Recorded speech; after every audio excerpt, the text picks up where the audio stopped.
요한복음 17장 1절부터 26절 말씀 가지고 하나님의 이름을 알게 하라 하는 제목으로 함께 은혜 나누려고 합니다.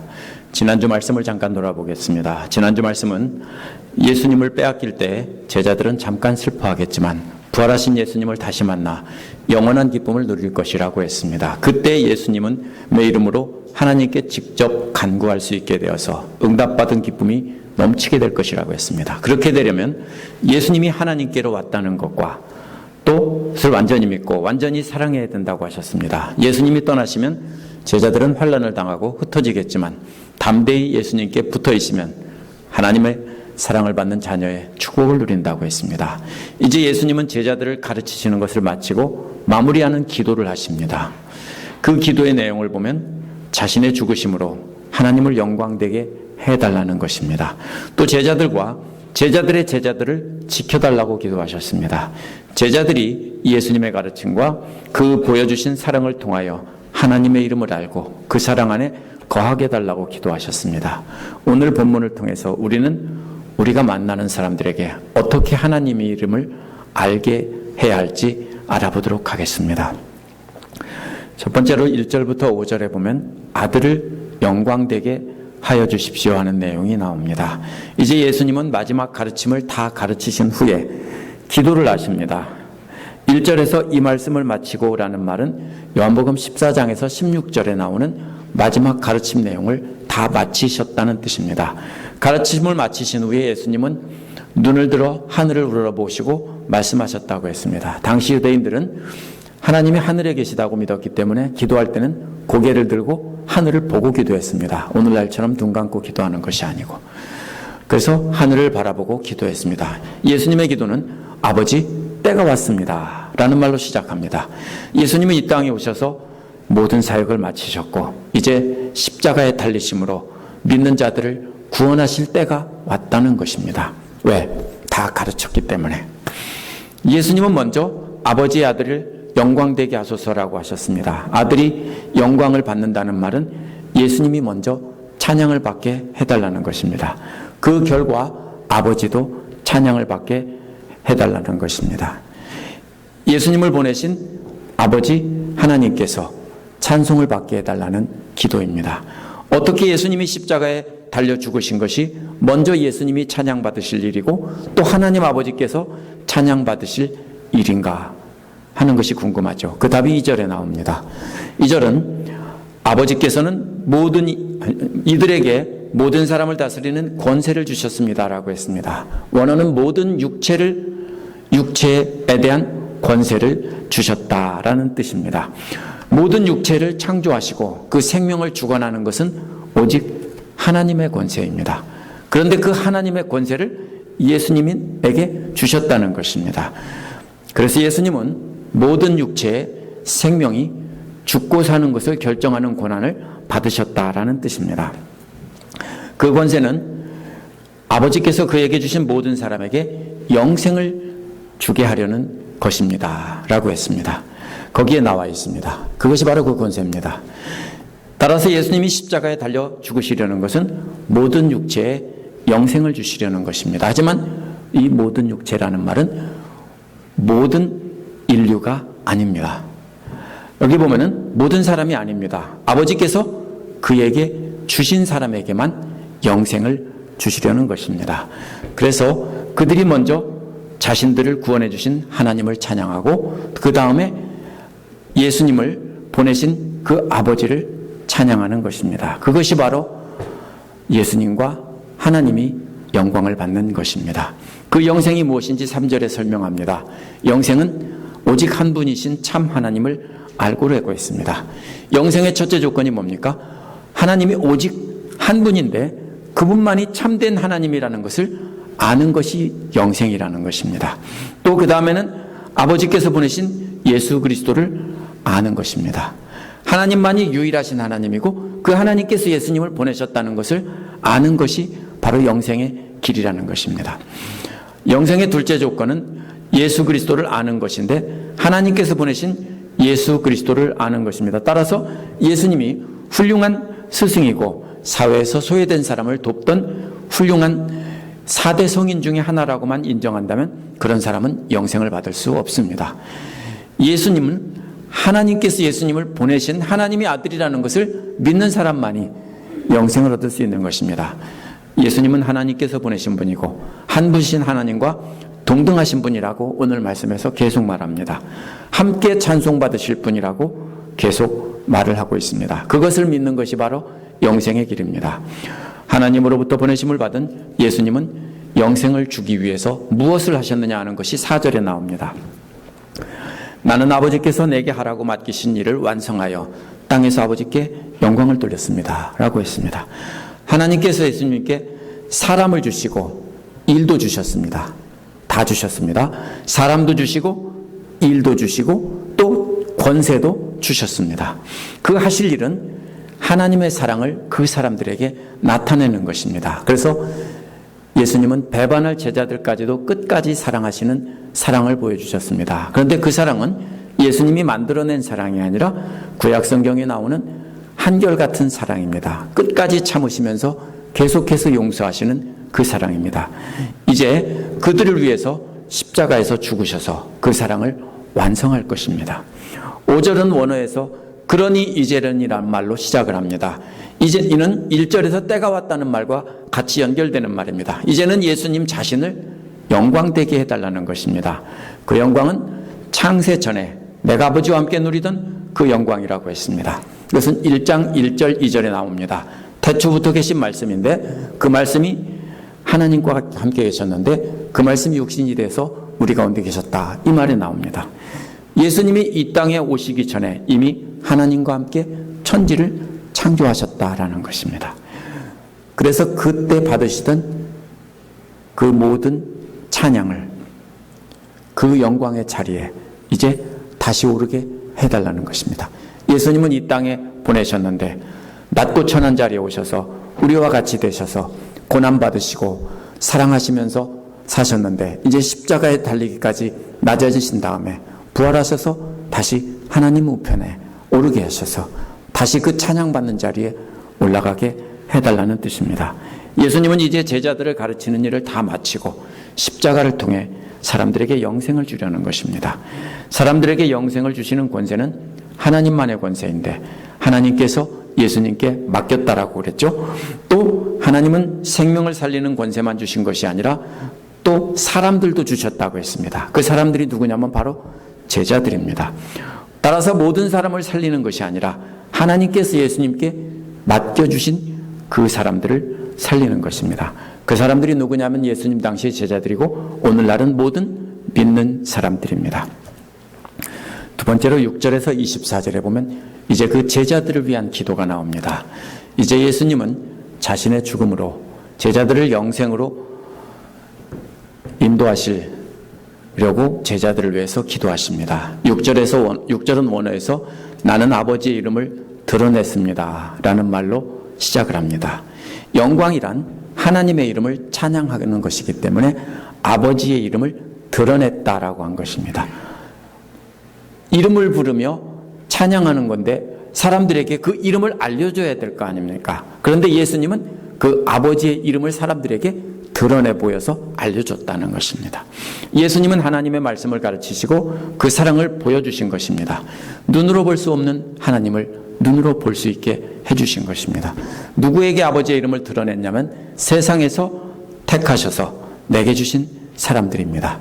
그런데 이 세상에서 택하셔라는 말은 무슨 뜻이냐면요. 원래 제자들은 세상에 속해 있었다라는 뜻입니다. 그런 무슨 말이냐면 유대교 지도자들이 이끄는 세상에서 그들의 가르침 안에 속해 있었다라는 것입니다. 그런데 하나님께서 그런 세상에서 뽑아내신 겁니다. 섞여 있던 것 중에서 더러운 것에 악한 것에 섞여 있는 제자들을 뽑아내셨다라는 뜻입니다. 그래서 예수님께 주셨다라는 겁니다. 그 사람들에게 아버지의 이름을 나타냈다는 것입니다. 그런데 예수님은 그들은 본래 아버지의 사람들인데 아버지께서 내게 주셨습니다라고 했습니다. 본래 하나님의 소유였는데 예수님께 주셨다는 겁니다. 하나님께서 하나님의 사람들이라고 예수님께 맡기고 그들을 살리라고 하신 겁니다. 이거 내가 아끼는 사람들이야. 그러니까 예수님께 맡기면서 살려야 돼 라고 하신 겁니다. 지켰다라는 말은요, 말씀대로 행했다는 뜻이 아니고요, 말씀을 간직했다라는 뜻입니다. 하나님 말씀, 더구나 이것이 하나의 말씀이라는 단수입니다. 그렇기 때문에 예수님께서 가르치신 하나님의 말씀 전체를 말합니다. 그거를 다 외웠다는 뜻이 아니고 그 말씀이 가르치는 그 내용을 가슴속에 간직했다라는 뜻입니다. 그렇다면 예수님께서 전하신 하나님의 말씀을 잘 간직하는 것이 바로 하나님께 영광을 돌리는 것이고 하나님을 영화롭게 하는 것입니다. 7절은 지금 그들은 아버지께서 내게 주신 모든 것이 아버지께로 온 것임을 알고 있습니다 라고 했습니다. 지금이라는 말은 그동안은 몰랐었다는 뜻입니다. 이제는 안다는 겁니다. 무슨 뜻입니까? 예수께서 분명히 말씀해 주시던 마지막 가르침 때 16장 29절에서야 제자들은 비로소 알았습니다 라고 했죠. 제자들이 분명히 안 내용은 예수님께서 가르쳐 주신 모든 내용이 예수님 것이 아니라 하나님으로부터 왔다는 사실입니다. 예수님의 가르침을 마음에 간직했을 뿐 아니라 그 가르침이 하나님으로부터 온 것이라는 사실을 알았다는 것입니다. 어떤 가르침이, 예수님의 가르침이 훌륭하다라고 생각하면은 그것이 영생이 될 수 없습니다. 예수님의 가르침이라면. 근데 그 가르침이 하나님으로부터 온 것이고 하나님이 주신 말씀이라고 한다면은 그때는 믿어야 되는 것이고 그것을 아는 것이 바로 예수님을 인정하는 것이고 그 말씀을 인정하시는 것이고 하나님을 알고 믿는 것입니다. 8절은 어떻게 제자들이 그 사실을 알게 되었는지 설명을 합니다. 그것은 8절에서 나는 아버지께서 내게 주신 말씀을 그들에게 주었습니다 라고 했습니다. 예수님은 하나님으로부터 받은 말씀을 제자들에게 그대로 전해주었다는 것입니다. 예수님은 제자들이 예수님께 받은 말씀을 알아가는 과정을 3단계로 말씀하십니다. 첫 번째로 예수님은 하나님께 받은 말씀을 그대로 전해주었다는 것인데요, 첫째는 그 말씀을 그들은 받아들였으며 라고 했습니다. 이 말은 예수님이 전하시는 그 말씀을 그 마음에 받아서 간직했다라는 겁니다. 둘째는 내가 아버지께로 온 것을 참으로 알았다는 뜻인데 그 말씀을 간직하고 나서, 간직한다는 게 무슨 말이냐면요, 고대인들이 책을 통째로 외우는 방식을 말합니다. 주로 고대인들은 말로 전해지면 그것을 여러 가지 기억장치를 사용해서 외웠습니다. 외우고 그것을 계속 되뇌었습니다. 시편 1편에서도 묵상한다는 말이 바로 그겁니다. 계속 외우는 겁니다. 그렇게 외우다 보니까 뭐를 합니까? 깨닫는 것입니다. 그래서 뭘 깨달았어요? 아, 하고 알았어요. 뭘 알아요? 예수님이 하나님 아버지께로부터 왔구나라는 것을 말씀을 통해서, 간직한 말씀을 통해서 알았다는 사실입니다. 깨달았다는 사실입니다. 셋째로는 그리고 아버지께서 나를 보내신 것을 믿었다는 것입니다. 정리해보면 뭡니까?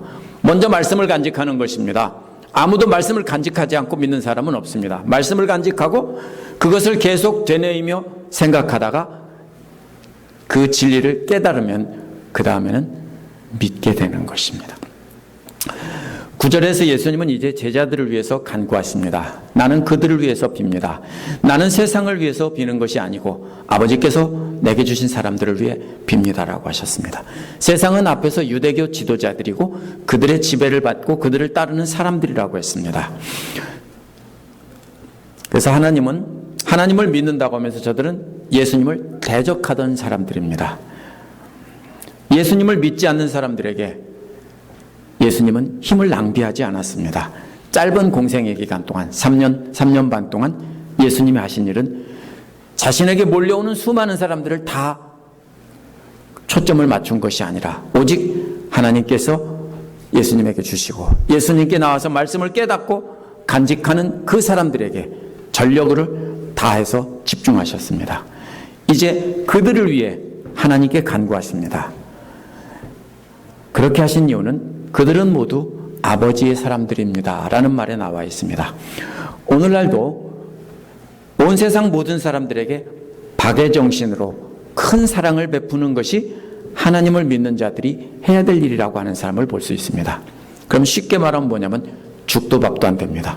수많은 사람이 다 좋게 해주고 이 사람 저 사람 다 좋게 해줘서 다 끌어안고 교회에 많은 사람이 모여들겠지만 그렇게 해서 되는 것이 아니라는 겁니다. 예수님이 그렇게 안 했기 때문에 우리는 그렇게 하면 안 된다는 것입니다. 그것은 예수님의 전략이 아닙니다. 예수님은 말씀을 듣고 깨닫는 사람에게만 집중하셨습니다. 그러면 나머지는 포기했느냐? 절대로 그렇지 않습니다. 그 내용은 18절에 나옵니다. 뒤에서 설명하겠습니다. 이스라엘 사람들은 이스라엘이라는 공동체 전체가 하나님께서 택하셨으니까 그 공동체에 속해 있으면 모두 다 구원받는다라고 생각했습니다. 개인이 구원이 아니고. 이게 무슨 뜻이냐면 그러다 보니까 문제가 생겼어요. 죄인들은 어떻게 하냐? 그럼 곤란했습니다. 콩나물을 샀는데 썩은 게 있으면 어떻게 합니까? 곤란해서 버리는 것처럼 계속 그렇게 골라내는 겁니다. 그렇게 해서 거룩한 것만 남겨놓고 그 거룩한 공동체가 하나님 받으시는 제물이 된다. 이렇게 생각했습니다. 그러나 사도 요한은 그렇게 믿지 않았습니다. 예수님 말씀을 듣고 간직하고 늘 되뇌이면서 깨닫고 믿는 사람들이 바로 하나님의 택하신 백성들이라는 것입니다. 이제 하나님의 택하신 백성은 이스라엘이 아니라는 것입니다. 그러한 사람들로 하나님의 새로운 백성들이 이루어진다는 것이 지금 요한복음에서 요한이 증언하고 있는 내용입니다. 10절에서 예수님은 나의 것은 모두 아버지 것이고 아버지 것은 모두 내 것입니다 라고 기도하셨습니다. 모든 것이 뭐냐면요, 제자들입니다. 그 제자들은 예수님께서 전하신 하나님의 말씀을 간직하고 있는 사람들입니다. 제자들이라는 사람 자체가 중요한 것이 아니라 제자들이 하나님의 말씀을 간직하고 품고 있기 때문에 중요한 것입니다. 집이 왜 중요합니까? 집 자체가 중요한 게 아닙니다. 집에 사랑하는 사람들이 있으니까 중요한 겁니다. 개집이 중요한 게 아니에요. 사랑하는 내 개가 거기에 들어있으면 중요한 거고요. 개가 없다면은 개집은 아무것도 아니에요. 그래서 지금 여기에서 아버지 것이 내 것이라고 하는 것은 아버지의 말씀을 간직한 제자들이 다 예수님 것이고 또 예수님 것이 또 하나님 것이라는 것입니다. 예수님의 소유면서 동시에 하나님의 소유입니다. 무슨 뜻입니까? 예수님과 하나님은 한 분이기 때문입니다. 또 예수님은 나는 그들로 말미암아 영광을 받았습니다라고 했습니다. 제자들이 예수님을 찬양한 것이 결국 예수님을 보내신 하나님을 찬양한 것이고 결국 하나님께서 영광을 받으신 것입니다. 왜 예수님의 제자들이 다 하나님 것이라고 했는지 11절에 나옵니다. 그 이유는 나는 더 이상 이 세상에 이제 더 이상 세상에 있지 않으나 그들은 세상에 있습니다. 나는 아버지께로 갑니다 라는 말에 있습니다. 예수님은 하나님의 소유를 이 땅에 넘겨두고 아버지께 가신다는 것입니다. 그러면 어떻게 할까요? 잘 봐달라고 부탁하겠죠. 바로 그것입니다. 나는 떠납니다. 남겨두고 갑니다. 우리 며느리가 한국에 가면서요 17년 동안 어릴 때부터 이렇게 기르던 고양이 한 마리를 두고 갔습니다. 나머지는 2마리는 데리고 갔는데 한 마리는 두고 갔는데 어디다 두고 갔을까요? 우리 아들의 장인께 맡겨놓고 갔습니다. 어떻게 할까요? 계속 울었대요. 17년 동안 키우던 고양이를. 그럼 뭐라고 했을까요? 나는 이곳에 없지만 어떻게 해주십시오. 잘 봐달라고 하지 않겠습니까? 지금 예수님이 바로 그 말입니다. 나는 세상에 있지 않으나 그들은 세상에 있습니다. 나는 아버지께로 갑니다. 그러니까 아버지의 소유인데 내가 땅에다 남겨놓고 가니까 내가 있을 때는 내가 지켰는데 내가 지금 없으니까 이들을 잘 지켜달라는 간절한 부탁입니다. 예수님은 하나님을 거룩한 아버지라고 부르며 아버지 이름으로 그들을 지켜주셔서 라고 기도하셨습니다. 예수님은 제자들만 남겨두고 가니 거룩하신 아버지 이름으로 그들을 지켜달라는 것입니다. 거룩하신 아버지라고 왜 불렀습니까? 제자들도 거룩하게 지켜달라는 것입니다. 아버지의 모습으로 아버지께서 내게 주신 아버지의 이름으로 지켜달라는 말이 아버지의 권능으로 지켜달라는 뜻으로 해석하는 사람들이 있습니다. 아버지의 이름으로라는 말이 아버지의 권능으로 파워로 지켜달라 이렇게 해석하는 사람들이 있습니다. 그래서 NIV 같은 데도 그렇게 나와 있는데요. 근데 전후 문맥을 보면 이것은 아버지의 이름으로 지켜달라는 말은 아버지의 말씀으로 지켜달라는 뜻입니다. 전후 계속 그렇게 나옵니다. 계속해서 말씀이 강조되고 있습니다. 아버지께서 주신 말씀으로 그들을 지켜달라는 것입니다. 아버지의 파워로 지켜달라고 하면 기도만 열심히 하면 되는데요, 말씀으로 지켜달라는 것이기 때문에 이것은 조금 의미가 다른 것입니다. 예수님께서 가르치신 거룩하신 말씀 안에서 거룩한 삶으로 살 수 있도록 거룩하게 지켜달라는 말입니다. 그래서 거룩하신 아버지라고 한 것입니다. 또 우리가 하나인 것과 같이 그들도 하나 되게 하여 주십시오 라고 했습니다. 예수님이 전하신 말씀이 곧 하나님 말씀이라고 했습니다. 그 말씀을 통해서 한결같은 하나님의 사랑의 성품이 계시가 돼서 전달이 돼서 서로 하나님의 성품으로 일치되게 해달라는 것입니다. 쉽게 말하면 하나님의 한결같은 사랑을 예수님께서 보여주셨는데 말씀을 통해서 지켜주셔서 저들도 그 사랑으로 용서하며 사랑하며 살게 해달라는 것입니다. 그렇게 일치되게 똑같이 하나가 되게 해달라는 겁니다. 똑같이 하나로 단단히 뭉쳐서 같이 단합하라는 뜻이 아니고요, 모두가 같은 모습이 되게 해달라고요. 예수를 잘 믿는 사람 보면 성품이 같아집니다. 표정도 같아집니다. 그렇게 같아지게 해달라는 것입니다. 하나님 닮게 해달라는 말입니다. 12절에서 예수님은 내가 그들과 함께 지내는 동안 아버지께서 내게 주신 이름으로 그들을 지켰습니다 라고 했습니다. 예수님께서 제자들과 함께 계시며 하나님께서 예수님께 주신 말씀을 가지고 제자들을 거룩하게 지켜 보호했다는 말입니다. 한글 성경들에서는 지키고 보호했다 이렇게 합쳐놨는데요, 원어에서는 분리되어 있습니다. 지킨다는 말은 미국에서 흔히 볼 수 있는 풍경에 비유할 수 있습니다. 놀이터에 가면은 어린 자녀들을 놀고 있으면 엄마들이 좀 떨어진 곳에서 점놀이자 같은 거 놓고 앉아서 자기들끼리 이야기하면서 보고 있습니다. 그죠? 나이가 일정한 나이가 안 되면은 반드시 나와서 지켜봐야 됩니다. 한국 엄마들이 뭣도 모르고 집 앞이니까 놀이터 나가 놀으라 하면 경찰이 잡아갑니다. 바로 그게 지켜보는 것입니다. 그게 바로 이 지킨다는 말이 뜻입니다. 근데 그 다음에 보호한다는 말은 군인이 무장을 하고 아무도 접근하지 못하도록 막는 것입니다. 그게 보호한다는 말의 뜻입니다. 그래서 그렇게 잘 감시하고 또 힘으로 보호해서 한 사람도 잃지 않았다는 겁니다. 예수님이 완벽하게 보호했다는 것입니다. 그런데 딱 한 사람만 예외라고 말씀하고 있습니다. 멸망의 자식입니다. 멸망의 자식이 누굽니까? 가룟 유다를 가리키는 말입니다. 그러나 단순히 가룟 유다만 가리키는 것이 아닙니다. 유다는 누구냐면 믿는다고 하면서 자기 이속을 따지고 돈 계산하고 어떤 쪽이 좋을까 계산해서 세상적인 탐욕에 사로잡혀서 사는 가짜 신자들의 대표로 등장한 것입니다. 그것은 성경에서 예언된 대로 이루어졌다고 했는데 구약 성경의 예언뿐 아니라 예수님께서도 복음서에서 말씀하셨습니다. 바로 그 예언이 이루어졌다는 것입니다. 멸망의 자식들은 교회에 오랫동안 계속 있었고요, 현재도 있고 앞으로도 계속 있을 것입니다. 13절에서 예수님은 원어에서 그러나 이제는 이라는 말로 시작합니다. 새 시대가 열렸다는 것입니다. 그러나 이제는 예수님은 아버지께로 가신다는 것입니다. 그것은 예수님과 아버지가 함께 영광을 받으실 때라는 신호탄입니다.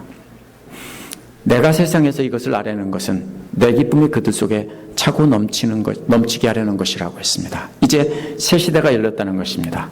제자들은 하나님께서 예수님을 통해 주신 그 말씀을 통해서 거룩하게 살면서 하나님께 영광을 돌리고 또 예수님 말씀을 깨달아가면서 그것을 지켜가면서 기쁨을 얻죠. 그래서 그 기쁨이 차고도 넘친다고 한 것입니다. 그런데 그 기쁨은 예수님께서 느끼셨던 그 기쁨과 똑같은 것입니다. 그래서 바로 그 기쁨이 넘친다는 것입니다. 말씀을 통해서 기쁨이 넘치는 겁니다. 아버지께서 예수님께 주신 아버지의 이름이 이제는 아버지의 말씀이라고 14절에서 분명히 밝힙니다. 그러니까 앞에서 아버지의 이름이라는 말이 분명히 아버지의 말씀이라는 것으로 여기서 증명이 됩니다. 나는 그들에게 아버지의 말씀을 주었는데 세상은 그들을 미워했습니다. 그것은 내가 세상에 속하지 않은 것 같이 그들도 세상에 속하여 있지 않기 때문입니다. 라고 하셨습니다. 원래 제자들은 세상이 자기들 수하에 있었는데 이제 하나님의 소유로 넘어갔기 때문에 배신자, 조폭들이 배신자 어떻게 하는지 아세요? 잔인하게 죽여요. 그죠? 그런 것처럼 미워하고 죽이려고 했다는 겁니다. 배신자이기 때문에.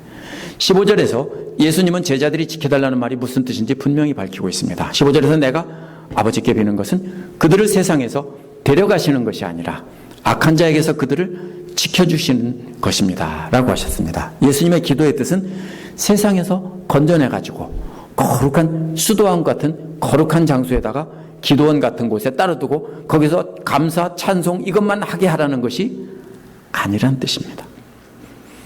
세상 안에서 거룩하게 구별해달라 이 뜻입니다. 그러나 유대인들은 정결법으로 유대인과 이방인들을 완전히 분리시켰습니다.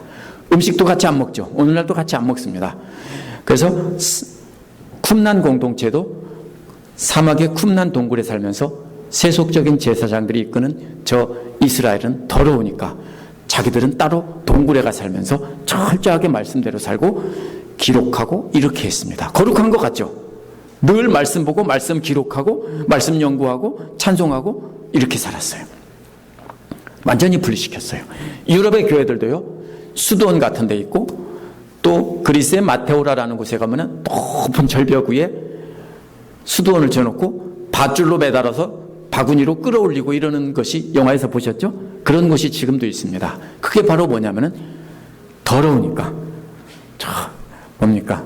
이 터키 쪽 사람들이 아랍권 사람들이 들어와서 세상이 다 더러워졌어요. 그러니까 자기들은 깨끗한 곳에 올라가서 이렇게 생각했습니다. 오랫동안. 그런데 예수님은 아니라는 것입니다. 그렇게 하면 어떻게 됩니까? 편하죠. 핍박도 받지 않고 거룩하고 편한데 예수님은 그렇게 하면 안 된다는 것입니다. 그냥 세상 속에서 거룩하라는 것입니다. 예수님은 제자들이 세상과 거룩히 구별되는 삶을 살지만 세상과 물리적으로 분리되게 해달라는 뜻은 아니라는 것입니다. 제자들은 하나님의 뜻에 따라 사랑하고 용서하면서 예수님의 사랑을 따라 구별된 삶을 살게 해달라는 것입니다. 그래서 16절에서 예수님은 내가 세상에 속하지 않은 것 같이 그들도 세상에 속하지 않았습니다라고 하신 것입니다. 예수님이 악한 세상에 사셨습니다. 그런데 세상에 속하지 않았고 하나님의 뜻에 순종하면서 구별된 삶을 사셨습니다. 17절에서 진리로 그들을 거룩하게 해주십시오. 아버지 말씀이 진리입니다. 라고 하신 것도 세상과 물리적인 분리가 아니라 아버지의 말씀으로 진리의 말씀으로 거룩하게 지켜달라고 분명히 밝히신 겁니다. 앞에서 아버지 이름으로 지켜달라고 했는데 이번에는 어떻게 합니까? 아버지의 말씀으로라고 하다가 이번에는 진리의 말씀이라고 점점 강조해서 표현하고 있는 것을 볼 수 있습니다.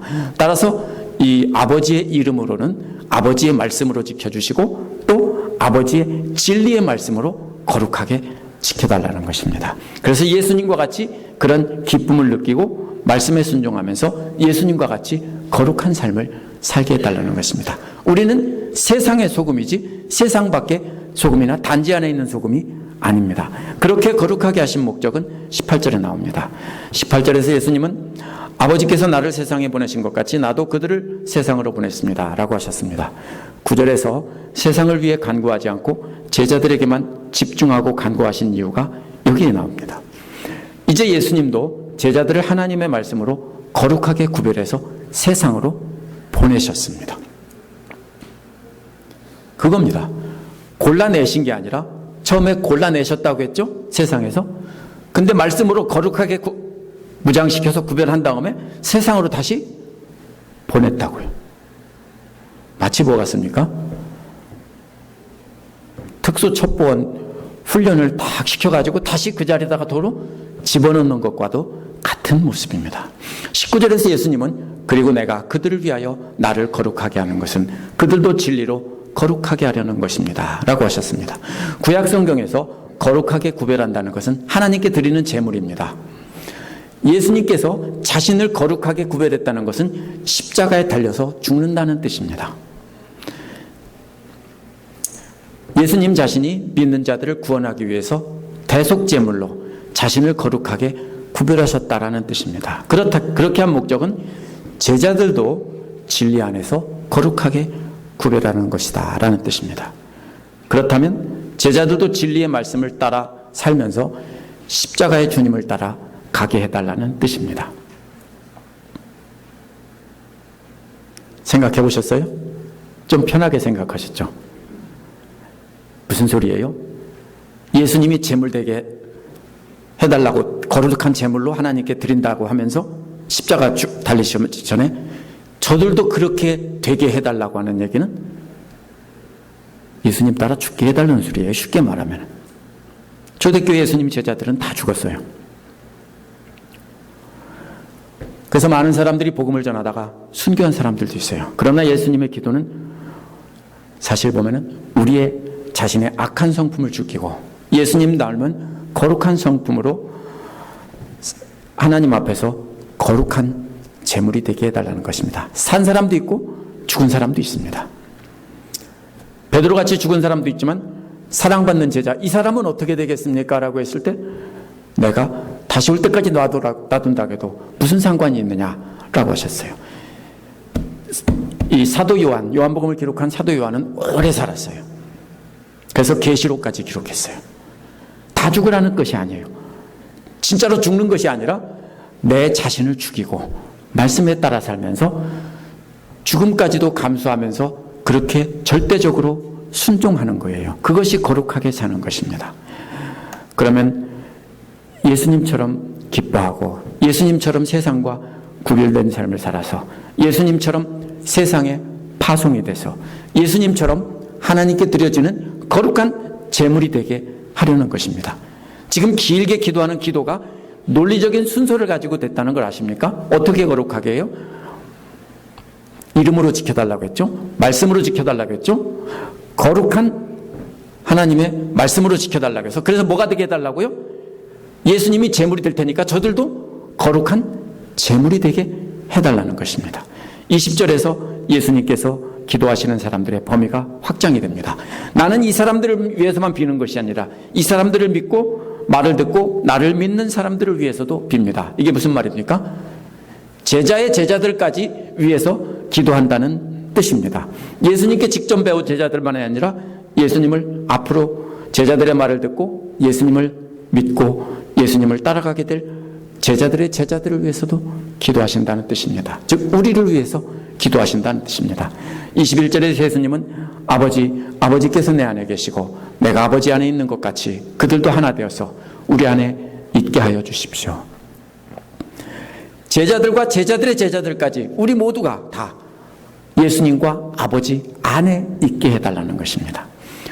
여기서 그들은 제자들뿐 아니라 앞으로 제자들의 제자들을 통해서 믿을 모든 믿는 자들입니다.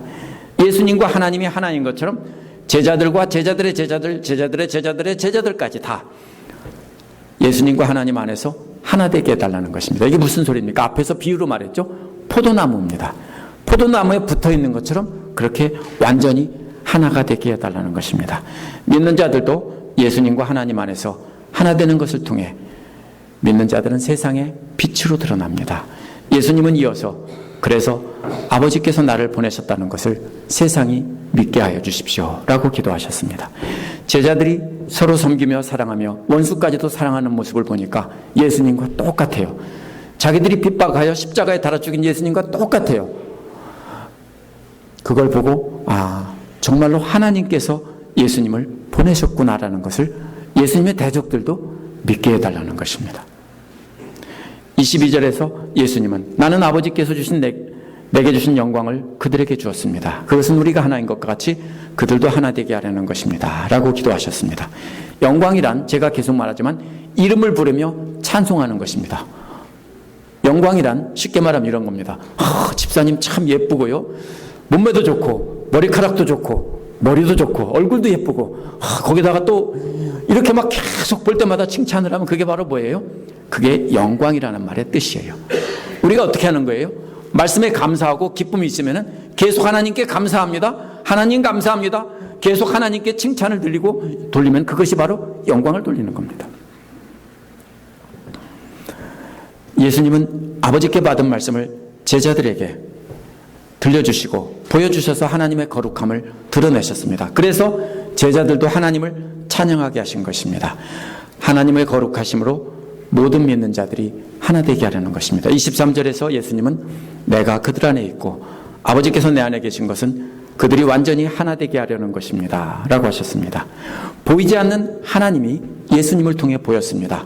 제자들은 예수님을 자신들 안에 간직해서 예수님과 한 몸을 이루는 것인데 결국 그것은 하나님 안에서 하나가 된다는 것입니다. 그러면 하나님과 예수님이 제자들 안에 또 있어서 사람들이 제자들을 보고 누구를 본다고요? 하나님을 본다는 겁니다. 그러면 세상이 제자들의 모습을 통해 알게 되는 것은 아버지께서 나를 보내신 것과 아버지께서 나를 사랑하신 것과 같이 그들도 사랑하셨다는 것입니다. 따라서 우리가 예수님을 닮아서 그 사랑 안에서 하나가 되면 세상 사람들은 우리를 보고 하나님께서 예수님을 보냈다는 것을 알게 되는 것입니다. 또 하나님께서 우리 믿는 자들도 역시 사랑한다는 것을 알게 된다는 겁니다.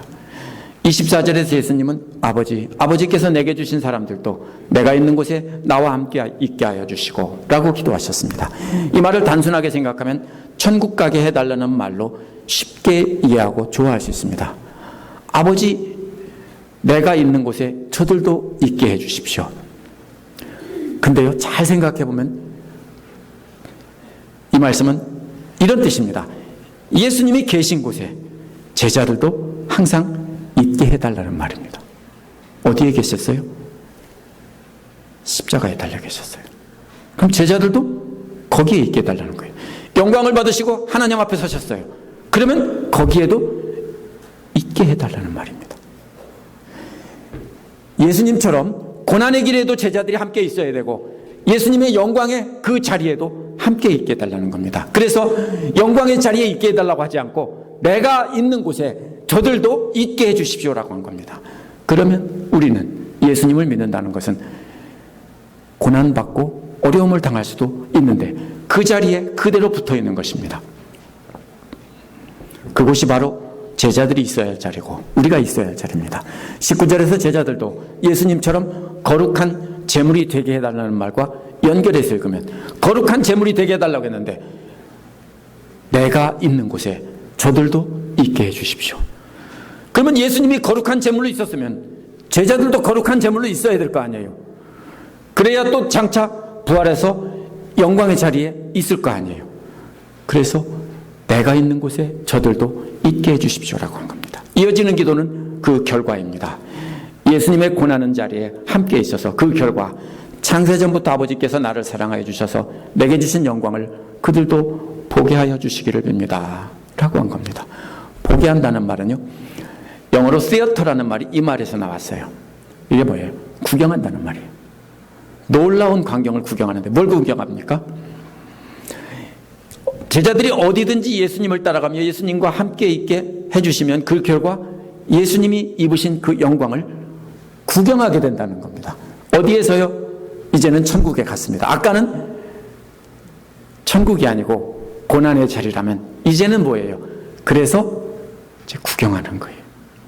고난의 자리에도 서고 그러면 그래서 그 다음에 우리는 영광의 예수님을 구경할 수 있게 되는 그 찬란한 영광을 우리도 그 자리에서 구경하며 함께 있게 하는 그 영광을 달라는 것입니다.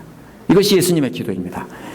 25절 26절에서는 하나님의 이름을 알게 하라는 내용입니다.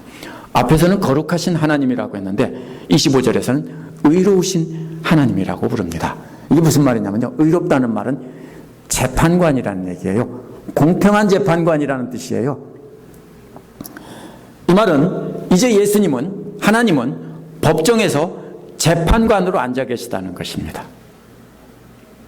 장차 마지막 심판날에 세상을 심판하실 아버지라고 부르고 있는 것입니다. 세상은 아버지를 알지 못하였으나 나는 아버지를 알았으며 이 사람들도 나를 보내신 것을 알았습니다라고 했습니다. 이는 마지막 심판날에 아버지를 알지 못하는 세상은 심판할지라도 이 사람들은 아버지를 알았습니다. 그러니 이 사람들은 심판하지 말아주십시오. 이런 말입니다. 이 사람들이 내가 고난을 받을 때 그 고난의 자리에 나와 함께 있었습니다. 그러니까 이 사람들은 심판하지 말아주십시오. 장차 하나님께서 마지막 심판 때 이런 말입니다. 그래서 26절은 나는 이미 그들에게 아버지의 이름을 알렸으며 앞으로도 알리겠습니다 라고 하신 겁니다. 예수님은 세상에 계실 때 자신을 통해 하나님의 이름을 알렸습니다. 그런데 앞으로도 계속 알린다는 게 무슨 뜻입니까? 예수님께서 제자들 안에 계셔서 살아 계셔서 제자들을 통해서 계속 하나님의 이름을 알린다는 것입니다. 우리 안에 계신 예수님이 계속해서 우리가 예수님을 닮을 성품으로 살아가면서 용서하면서 사랑하면서 그것을 통해서 계속 알린다는 것입니다. 그렇게 알리시니까 그 결과가 26절에 이어집니다. 그것은 아버지께서 나를 사랑하신 그 사랑이 그들 안에 있게 하고 나도 그들 안에 있게 하려는 것입니다에 담겨 있습니다. 하나님께서 예수님을 사랑하신 그 사랑이 믿는 자들 안에 있게 되는 겁니다. 먼저 사랑이 있다고 했습니다. 예수님의 사랑이. 사랑 받아본 사람이 사랑할 줄 알아요. 그죠? 좋은 가문은요, 돈이 많은 가문이 좋은 가문이 아니에요. 돈이 많으면서 이런 거는 우리가 양반이라고 부르지 않았어요. 권력 있다고 양반이 부르지 않았어요. 뭐냐면요, 과거 유교를 믿을 때도 부모가 좋은 성품으로 유교적인 가르침으로 잘 가르치고 사랑을 베풀고 이러면 그 사랑을 그대로 이어오는 가문이 딱 보면은 뭐예요? 아, 저 사람은 양반이구나. 이게 양반인 거예요. 그러면 여기서도 마찬가지예요. 뭐예요? 바로 우리를 보고 우리 안에 사랑이 있어요. 언제 알아요? 내가 사랑을 받아봤어야 그 사랑을 가지고 다른 사람을 사랑할 수 있는 거예요. 그렇게 해서 그 사랑이 계속 이어지고 전달이 되는 거예요. 그래서 사람들은 그것을 보고 믿는 자들을 보고 하나님을 알고 저 사람이 참 뼈대 있는 가문이구나. 이것처럼 저 사람이 예수 믿는 사람이구나. 저 사람이 하나님이 보내신 사람이구나. 저 사람 안에 하나님이 계시구나. 이렇게 세상이 믿게 된다고요. 그래서 세상에서 뽑아내서 훈련시킨 다음에 다시 세상으로 파송하셨다는 겁니다. 예수님의 기도를 보면 놀랍습니다. 순서대로 진행이 되면서 장차 천국 가는 순간까지 차곡차곡 순서대로 연결해서 기도하고 있습니다. 예수님은 이 땅에 오셔서 자신의 가르치는 말과 행하시는 사랑을 통해서 하나님의 이름을 제자들에게 알게 하셨습니다. 그런데 예수님은 이 땅에서 신기하게도 제자들에게만 집중하셨습니다. 다른 사람이 죽는다고 살려달라고 하는데도 어떤 때는 그냥 버려두고 배 타고 건너가셨고요. 집중하지 않으셨어요. 제자들만 집중하셨어요. 그래서 그들에게 하나님 말씀을 가르치고 하나님의 사랑을 가르친 겁니다. 제자들은 예수님을 닮은 거룩한 사랑으로 세상과 구별된 삶을 살게 가르치셨습니다. 그러나 세상을 버린 게 아닙니다. 세상은 어떻게 구원합니까? 제자들을 통해서 구원하는 것입니다. 그렇게 집중한 제자들을 세상에 파송한 것입니다. 그래서 예수님처럼 제자들도 모든 족속으로 제자를 삼아서 예수님께서 가르쳐주신 모든 것을 지키게 하게 하신 겁니다. 예수님과 같이 넘치는 기쁨을 누리며 거룩한 제물로 구별되어 예수님의 십자가의 길을 죽기까지 따라가게 하신 것입니다. 그러면 예수님을 닮아 죽기까지 사랑하며 순종하신 그 예수님의 모습을 제자들에게서 볼 수 있고 세상은 거기에서 하나님의 모습을 본다는 것입니다. 그래서 예수님은 세상에서 건져내달라고 하지 않고 세상 안에서 구별된 삶을 살게 해달라고 기도하신 겁니다. 그렇다면 우리는 어떻게 세상에 하나님의 이름을 알립니까? 우리도 역시 우리에게 맡겨진 사람들에게 집중해야 합니다. 많은 사람한테 막 모아놓고 그 사람들한테 다 비유 맞춰서 교회를 세상으로 만들면 안 됩니다. 교회는 훈련받는 곳입니다. 말씀으로 훈련받아서 예수님을 닮아서 세상에 나가서 세상을 이렇게 예수님과 하나님을 보여줘야 하는 곳입니다. 그러면 우리도 어떻게 해야 됩니까? 예수님이 제자들을 가르친 것처럼 우리도 하나님께서 내게 주신 사람들에게 집중을 해야 됩니다. 그들에게 가르쳐야 됩니다. 우리도 예수님의 십자가의 고난의 자리에 있어야 되고요. 그런 고난 가운데서 우리가 가르치는 사람들은 사실 참기 어려워요. 저런 사람을 내가 어떻게 참아주냐. 참기 참 힘들어요. 그런데도 참아야 돼요. 그래서 그들에게 계속 예수님의 말씀을 들려주고 보여줘야 돼요. 그러면 사람들은 하나님께서 예수님을 보낸 것을 알고 또 우리를 보낸 것을 알게 됩니다. 또 우리 안에 간직한 예수님의 말씀을 들려주고 보여주면 세상은 우리를 보고 하나님께서 예수님을 보내셨고 또 그 예수님이 우리를 보내셨다는 것을 믿게 되는 것입니다. 그렇게 우리는 하나님의 이름을 세상에 알리는 것입니다. 함께 기도하겠습니다.